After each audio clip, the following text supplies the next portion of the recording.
ஆமா, என்ன நிக்கி உங்க அம்மா நல்லவங்க மாதிரி பயங்கரமா நடிச்சாங்க.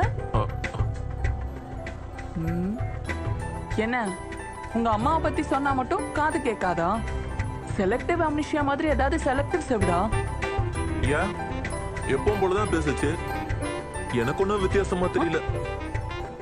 ஆமா ஆமா, என்ன பார்த்ததும் பொங்க ஆரம்பிச்சாங்க, அப்புறம் ரொம்ப அமைதியாயிட்டாங்க. எனக்கு இதெல்லாம் புதுசா இருக்கு, என்னால நம்பவே முடியல. அது விஜய் வந்திருக்காருல, அதனால கொஞ்சம் அடக்கி வசிச்சு என்னவோ. ஓ, அப்போ விஜய் முன்னாடி மானத்தை வாங்கிராதமான்னு சொல்லி கூட்டிட்டு வந்திருக்கீங்க, கரெக்டா? நான் கெஞ்சி கதறெல்லாம் இல்ல, ஆனா சொல்லிதான் கூட்டு வந்தேன். அதான பார்த்தேன்.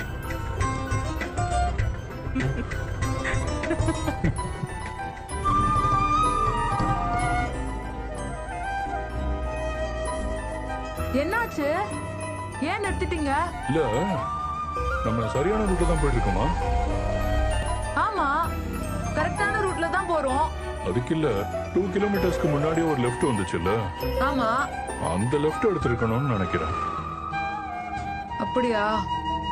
குமரன் மாமா வந்துட்டோம், அவருக்கு ரூட் தெரியும், அவர்கிட்ட கேட்டு போலாம். நம்ம தப்பா வந்திருந்தோம்னா இந்நேரம் அவரே போன் பண்ணி சொல்லிருப்பாரு.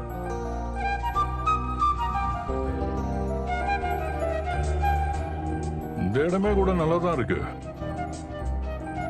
போட்டோ எடுத்துட்டு போவோமா? இல்ல இல்ல இல்ல, இதை விட நல்ல வியூ பாயிண்ட் எல்லாம் மன்னவனூர்ல இருக்கு. நாம இங்க டைம் ஸ்பெண்ட் பண்ணா அங்க டைம்க்கு போக முடியாது. இதுக்குதான் ஊர் சுத்த போக கூடாதுங்கிறது. டென்ஷன்ல இருக்கிற மாதிரி ஆயிடும். Okay okay okay okay. மாமா மாமா மாமா, இருங்க இருங்க. என்னடி வீட்டுக்கு வராம இங்க நிக்கிறீங்க? வழி மாறி வந்துட்டோமோன்னு டவுட் வந்துருச்சு, அதான் இங்க நின்னுட்டோம். இல்ல இல்ல, கரெக்டான ரூட்டு தான். எதுக்கும் மேப் வேணா போட்டுக்கலாமா? அட என்னங்க நீங்க, கொடைக்கானல்ல எனக்கு தெரியாம ரூட் ஒண்ணு இருக்கா? உங்களுக்கு ஓகே இல்ல? கன்ஃபார்ம்ல? கன்ஃபார்ம் தான். எங்களை ஃபாலோ பண்ணி வாங்க. சரி. காவேரி ஏறுமா, எங்க வா.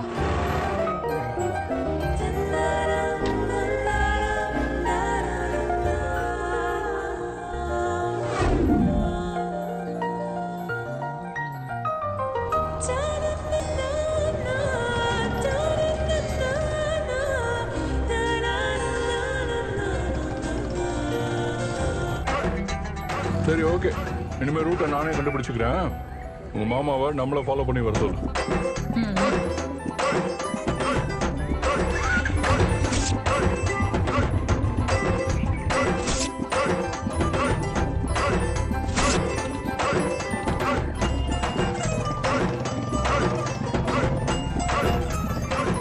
கொடைக்கானல்ல உங்களுக்கு தெரியாம எந்த ரூட்டுமே இல்லல்ல? உள்ளூருக்குள்ள உங்களுக்கு வழியே தெரியல. ஏங்க விஜய் முன்னாடி இப்படி மானத்தை வாங்கி சொதப்புறீங்க? உனக்கு விஜய் மாதிரி நான் ஸ்டைலா இல்லங்கிறது தானே ஒரு பிரச்சனை. ஏங்க அதுக்கு பாருங்க, நான் அப்படிலாம் எதுவும் கிடையாது. அவரை மாதிரி எல்லாம் நீங்க ஒண்ணு இருக்க வேண்டாம். கொஞ்சமாச்சும் நீங்க உங்களை மாத்திக்க முயற்சி பண்ணிக்கோங்க. ஆமா, நீங்க எந்த காலத்துல தான் இருக்கீங்க? சொல்லிட்டல, நீ வேணா பாரு. அவருக்கு மேல நான் ஸ்டைலா மாறி காட்டுறேன். நீங்களா இருந்தா போதும். ஆமா, நானே தான். அவரை மாதிரி நீங்க இருக்கணும்னு நினைக்கல. நீங்க சொன்னதே எனக்கு சந்தோஷமா தான் இருக்கு. செஞ்சு காட்டுறேன். சரி, பார்க்கலாம். முதல்ல வண்டியை திருப்புங்க, போலாம். நீங்க பார்த்து போங்க, கீழே விழுந்துட போறீங்க. ஸ்டைலுப்பா.